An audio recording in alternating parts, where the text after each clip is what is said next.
پیشوائے اعظم علامہ میر محمد مومن۔ علامہ میر محمد مومن 960 ہجری میں سرزمین استراباد ایران پر پیدا ہوئے۔ آپ کے والد کا نام سید علی شرف الدین حسینی سماکی تھا۔ میر مومن ان افراد میں سے ہیں جن کے نام تاریخ کی پیشانی پر سنہری حروف سے لکھے ہوئے ہیں۔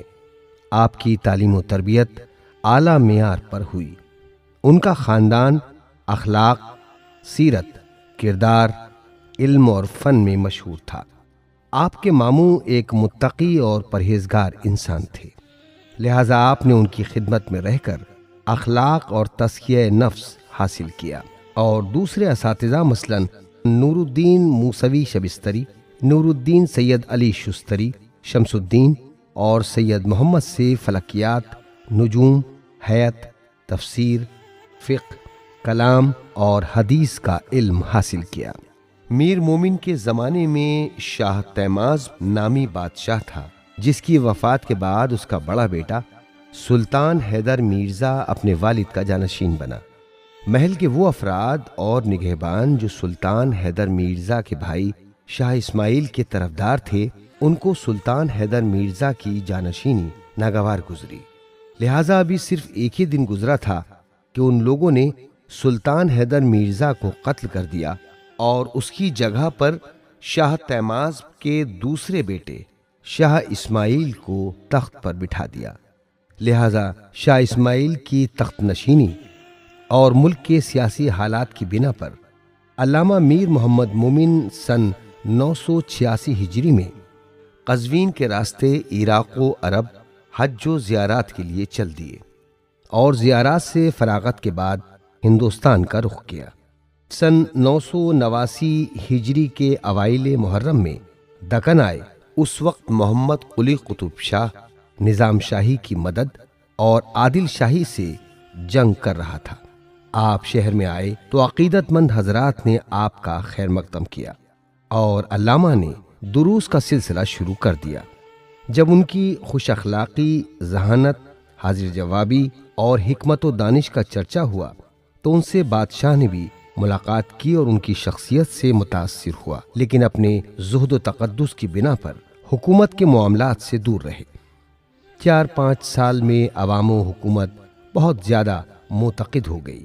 بادشاہ کی جانب سے بڑھتی ہوئی عقیدت مندی کا نتیجہ یہ ہوا کہ محمد قلی قطب شاہ ان سے مشورہ لینے لگا، اور سن 993 ہجری سے پہلے وہ ملک کی ایک اہم ترین شخصیت بن گئے، لیکن وہ وزیر نہیں بنائے گئے، بلکہ محمد قلی نے ان کے لیے ایک مستقل و بااختیار منصب نکالا اور انہیں پیشوائے سلطنت، پیشوائے اعظم یا وکیل السلطنت کا لقب دیا۔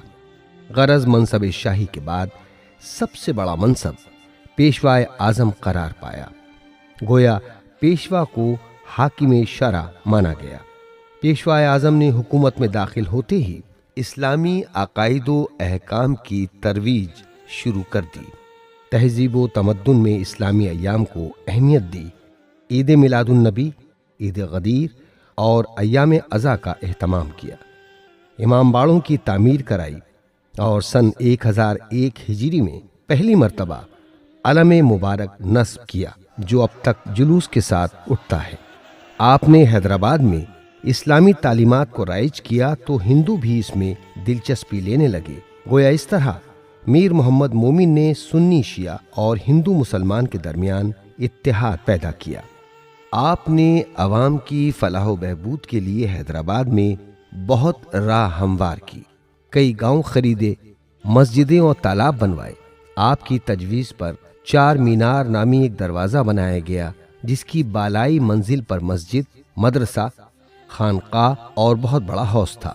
یہ دروازہ تعزیہ یا امام رضا علیہ السلام کے روضے کے قدیم دروازے کی نقل تھا، یعنی موصوف نے سب سے پہلے بلند اور مرکزی مقام پر مسجد کی تاسیس کر کے تعمیرات کا آغاز کیا۔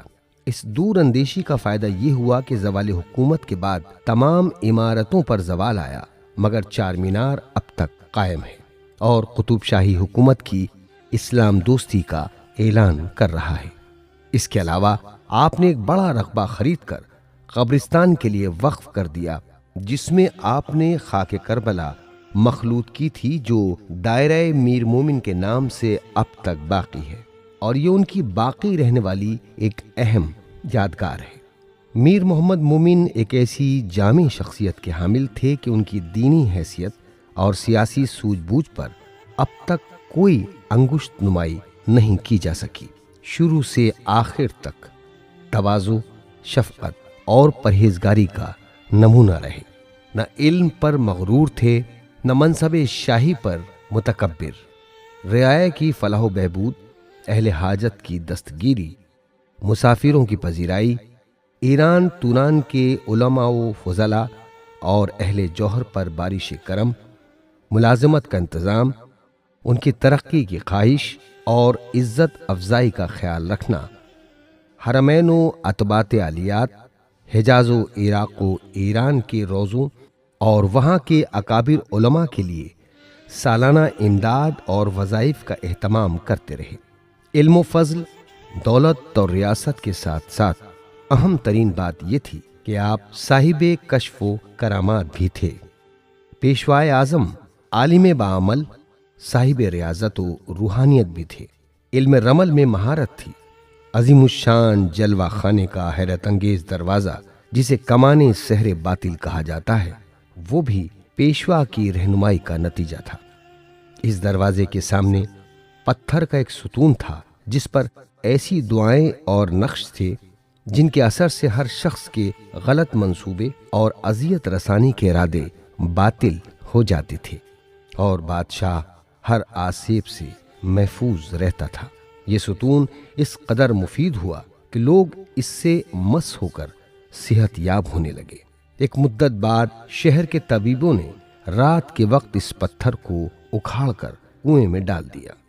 علامہ میر مومن کے اکلوتے فرزند میر مجد الدین نے 39 سال کی عمر میں رحلت کی۔ علامہ نے ان کی تعلیم و تربیت عالمانہ طور پر کی تھی۔ اس وقت وہ بوڑھے بھی تھے اور حکومت کے منصب کی وجہ سے مصروفیت بھی بہت زیادہ تھی، لیکن اپنی اولاد کو مثالی بنانے میں کسی قسم کی کوتاہی کو جرم سمجھتے تھے۔ اتنی مصروفیات کے باوجود آپ نے تصنیف و تالیف میں بھی نمایاں کردار ادا کیا۔ ان کی تصنیفات میں سے دیباچۂ کثیر المیامین، کتاب المناقب، فارسی کلام، اختیارات کتب شاہی، کتاب رجت، رسالہ مقداریہ، جس میں فقہی، طبی اور مسافتوں کی اصطلاحوں کی تفصیل وغیرہ تحریر ہے۔ اس کتاب سے علامہ کی وسعت نظر اور فقہی بصیرت ثابت ہوتی ہے۔ کتاب کے اصل نسخے پر سلطان قطب شاہ کی مہر ہے، اور یہ نسخہ نواب سالار جنگ کے کتب خانے میں موجود ہے۔ موصوف کو درس و تدریس سے بھی بے حد لگاؤ تھا، اس لیے تدریس آپ کی اہم مصروفیت رہی۔ اس عہد کے اکثر علماء و افاضل ان سے پڑھتے یا علمی مسائل میں ان سے رجوع کرتے تھے۔ علامہ زیادہ تر عبادت اور وظائف میں مصروف رہتے تھے۔ آخر کار یہ علم و ہنر کا چمکتا ہوا آفتاب اپنے جواں فرزند مجد الدین کے انتقال کے داغ کی تاب نہ لاتے ہوئے بیٹے کے چہلم کے موقع پر 2 جمادی الاولیٰ سن 1034 ہجری بروز دوشنبہ سرزمین حیدرآباد پر غروب ہو گیا۔ نماز جنازہ کے بعد مجمع کی ہزار آہ و بکا کے ہمراہ آپ ہی کے وقف شدہ قبرستان دائرہ میر مومن حیدرآباد میں اپنے فرزند کے مقبرے میں سپرد خاک کر دیا گیا۔